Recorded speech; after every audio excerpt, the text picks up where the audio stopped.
अस्सलाम वालेकुम स्टूडेंट्स, कैसे हैं आप सब। उम्मीद है कि आप सब ठीक होंगे। हम टॉपिक पढ़ रहे थे अहम माहौलियाती मसाइल।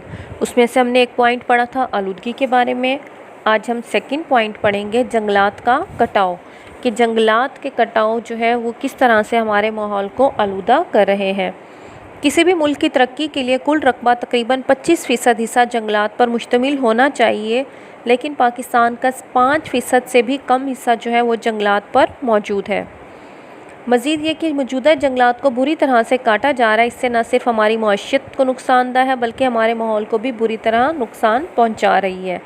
अब हमारे माहौल को किस तरह से नुकसान पहुँचा रही है कि ऑक्सीजन मुहैया करने का वाहिद ज़रिया जो है वो हमारे पास जंगलात है कुराए अर्ज़ पर, और इनकी बेदरेक कटाई से ऑक्सीजन की पैदावार में कमी हो रही है। इसके अलावा फ़िज़ा में नुकसानदा गैसों मसलन कार्बन डाइऑक्साइड की मिक़दार में इजाफ़ा हो रहा है, जिससे माहौल ख़राब हो रहा है, बल्कि ज़मीन के दर्जा हरारत में भी इजाफ़ा देखने को आता है। यही वजह है कि मौसमियाती तब्दीलियाँ हो रही हैं कि जंगलात के कटाव की वजह से मौसमियाती तब्दीलियाँ कौन सी हैं। इनमें बारिशों में कमी या ज़्यादती, कि बारिशों का कम होना या किसी जगह पर ज़्यादा होना, सैलाब का आना, बारिशों के वक्त में तब्दीली वगैरह, जिससे हमारी ज़राअत का शोबा बुरी तरह मुतासिर हो रहा है।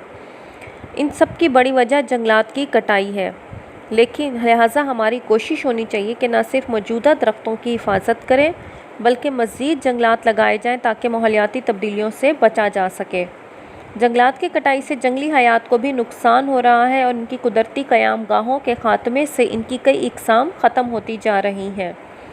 इस तरह साइड में आपके क्या आप जानते हैं कि रिफॉरेस्टेशन से मुराद कटे हुए जंगलात की जगह पर नए जंगलात लगाना है। इसके बाद हमारा माहौलियाती मसाइल में थर्ड पॉइंट है ज़मीन का सहरा में तब्दील होना, कि हमारी ज़रख़ेज़ ज़मीन सहरा में क्यों तब्दील हो रही है।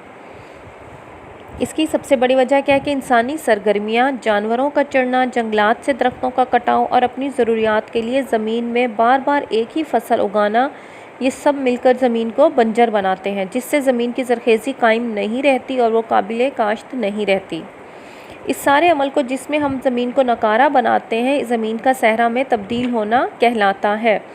कि जंगलात के दरख्तों के कटाव की वजह से ज़मीन पर एक ही फसल उगाना और जानवरों का चढ़ना, इन तमाम चीज़ें ज़मीन को सहरा में तब्दील कर रही हैं।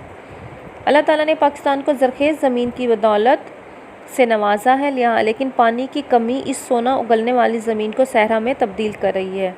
अब 3 वजूहात बताई गई हैं, उनमें से कि चंद कौन सी वजूहात हैं जो ज़मीन को सहरा में तब्दील कर रहे हैं। नंबर 1 है ज़राअत में नाकिस और पुराने तरीक़े काश्त की वजह से ज़मीन का कटाव बढ़ जाता है, जिससे ज़मीन सहरा में तब्दील हो रही है, कि हम पुराने ही काश्त के तरीक़े अपनाते हैं, नए काश्त के तरीक़े अपनाने की कोशिश नहीं करते। सेकंड है अगर ज़मीन के एक ही टुकड़े पर बार बार फसल उगाई जाए तो ज़मीन की ज़रख़ेज़ी में कमी आ जाती है और कुछ सालों के बाद ये ज़मीन नकारा होकर सहरा में तब्दील हो जाती है। इसी तरह थर्ड पॉइंट है कि नहरी निज़ाम में आबपाशी में से काफ़ी पानी का ज़या हो रहा है।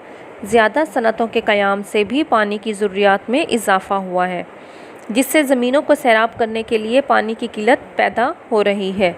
किल्लत क्या है? कमी, पानी की कमी जो है उसकी वजह से भी ये ज़मीन सहरा में तब्दील हो रही है।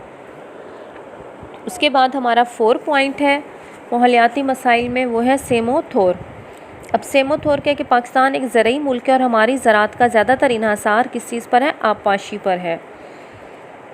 नहरी आबपाशी के निज़ाम की वजह से हमारी ज़मीनें मुतासिर हो रही हैं और नहरी पानी की वजह से ज़ेरे ज़मीन पानी की सतह में इजाफ़ा हो रहा है।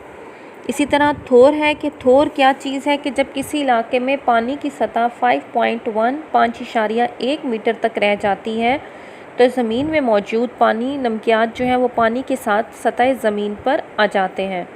पानी बुखारात बनकर उठ जाते हैं और नमकियात जो है सतह ज़मीन पर रह जाते हैं। इस सूरत हाल को हम थोर का नाम देते हैं, कि पानी बुखारात बनकर उठ जाए और वाइट सा सेम जो है वो थोर जो है वो सतह ज़मीन पर आ जाए, उसको हम थोर कहते हैं। सेमो थोर वाली ज़मीनों में सोडियम और हल पज़ीर नमकियात दोनों की मिक़दार बढ़ जाती है। ये हालत कलर कहलाती है। और इसी तरह सेम की तारीफ़ क्या है कि बाज़ औक़ात ज़ेरे ज़मीन पानी की सतह मज़ीद बुलंद हो जाती है اور پانی زمین کے مساموں سے گزر کر زیادہ مقدار میں سطح زمین پر آ جاتا ہے۔ اس حالت کو ہم سیم کا نام دیتے ہیں، اور اس حالت میں بھی زمین بنجر ہو جاتی ہے اور کاشت کے قابل نہیں رہتی۔ پاکستان میں کافی زرعی زمینیں سیم اور تھور کا شکار ہو کر اپنی پیداواری صلاحیت کھو چکی ہیں۔ ان زرعی زمینوں کو مندرجہ ذیل طریقے سے دوبارہ کاشت کے قابل بنایا جا سکتا ہے۔ اب کون سے طریقے ہیں جن کی وجہ سے ہم زمین کو دوبارہ کاشت کے قابل بنا سکتے ہیں؟ چند وجوہات ہیں اس کی۔ نمبر 1 ہے کہ تھور کا شکار زمینوں میں کلر گھاس لگائی جا رہی ہے، جس سے زمین کو قابل کاشت بنایا جا رہا ہے۔ سیکنڈ ہے، پاکستان میں نہری پانی کے ضیاع کو روکنے اور سیم سے بچانے کے لیے کھالوں اور نہروں کو پختہ مضبوط کیا جا رہا ہے۔ بھل صفائی کے ساتھ ساتھ کھالوں اور نہروں کو پختہ کرنے کے پروگرام بھی شروع کیے گئے ہیں۔ اس سے 2 فائدے ہوتے ہیں، ایک تو پانی کا ضیاع کم ہوتا ہے اور دوسرا پاشی کے لیے زیادہ پانی دستیاب ہوتا ہے۔ تیسرا ہے، سیم و تھور زدہ علاقوں میں ایسے درخت لگائے جا رہے ہیں جو زیادہ سے زیادہ پانی جڑوں کے ذریعے جذب کر کے فضا میں پہنچا رہے ہیں۔ اس مقصد کے لیے سفیدہ اور پاپلر کے درخت لگائے جا رہے ہیں۔